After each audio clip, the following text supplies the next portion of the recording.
Selamat mendengarkan podcast ini. Shalom, kebenaran hari ini tanggal 11 Desember 2022 berjudul Rindu Berjumpa dengan Tuhan. Jangan merasa sejahtera sebelum kita benar-benar menemukan Tuhan. Standar yang sangat rendah yang dikenakan oleh banyak orang Kristen hari ini telah membuat kita merasa damai semu dan tenang semu.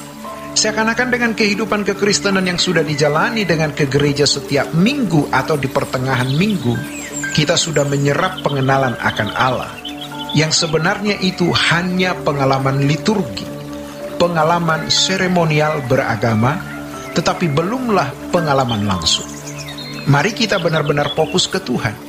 Hendaknya kita semua belajar ada di hadapan Tuhan atau di hadirat Tuhan setiap saat dan dimanapun kita berada. Allah yang maha hadir adalah Allah yang melingkupi jagat raya. Allah adalah Allah yang omnipresent. Mestinya kalau Allah omnipresent, maka kita juga bisa, pasti bisa. Seharusnya bisa merasakan kehadirannya secara nyata. Tentu itu tergantung respon individu, bukan tergantung Tuhan. Seberapa kita betul-betul merasa membutuhkan Tuhan, betul-betul merasa haus dan lapar akan Dia. Seperti rusa yang merindukan sungai yang berair. Demikianlah jiwaku merindukan Engkau, ya Allah. Jiwaku merindukan Engkau. Kalau kita merindukan seseorang, kita pasti tidak puas kalau hanya melihat fotonya.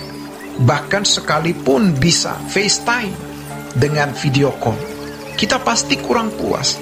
Kita mau bertemu muka dengan muka, face to face. Kalau seseorang merindukan Allah, artinya ia benar-benar merindukan perjumpaan.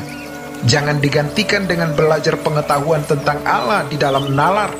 Lalu dikatakan di dalam Mazmur pasal 42, ini ayat yang berikutnya. Jiwaku haus kepada Allah yang hidup. Dia bukan Allah orang mati. Bilakah aku boleh datang melihat Allah? Bilakah aku boleh datang melihat Allah?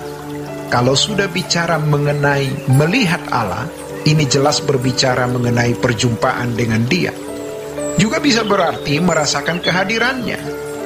Air mataku menjadi makananku siang dan malam, karena sepanjang hari orang berkata kepadaku, di mana Allahmu? Kita yang rajin ke gereja ikut doa pagi tiap hari, mungkin tidak secara langsung orang berkata, apa benar Allah itu ada? Kita percaya juga Allah ada. Tetapi seberapa kita benar-benar mengalami Dia?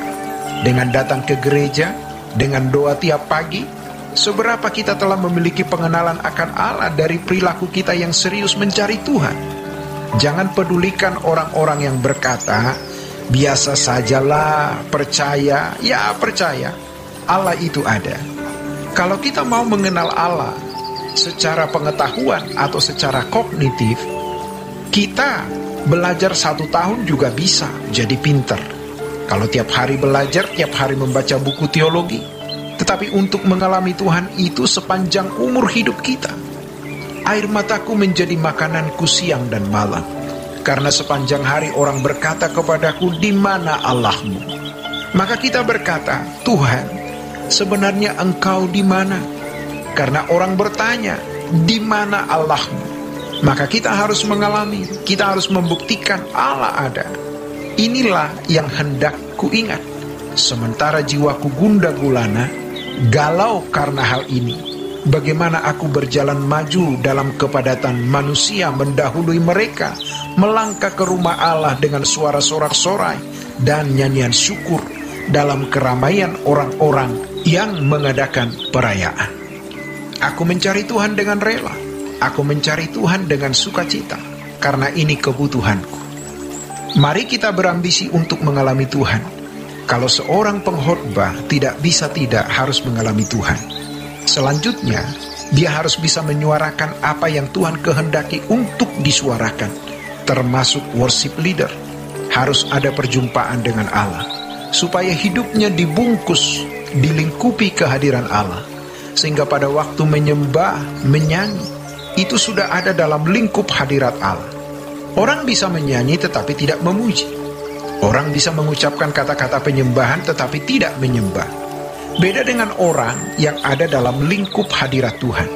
Jangan boroskan waktu untuk yang lain. Pikirkanlah Tuhan siang dan malam. Kalau di Mazmur pasal 1 dikatakan, orang percaya jangan duduk dalam kumpulan pencemooh. Jangan terdistrak. Orang sekarang tidak duduk dalam kumpulan pencemooh, tetapi dalam kesendirian membuka gadget. Dia duduk dalam kumpulan pencemooh dengan cara lain. Memang tidak berhimpun secara lahiriah dengan manusia lain, tetapi dia buka gadget untuk lihat sana-sini. Dia ada dalam kumpulan pencemooh. Kalau yang dilihat itu tidak pantas, makanya kalau bisa kita tidak usah ikut-ikut di media sosial yang keruh, kecuali kita memang mau mengupload sesuatu yang memberkati orang lain, atau kita memang mau mendengarkan khotbah. Tidak perlu kita mengotori tangan kita dengan hal-hal yang tidak perlu.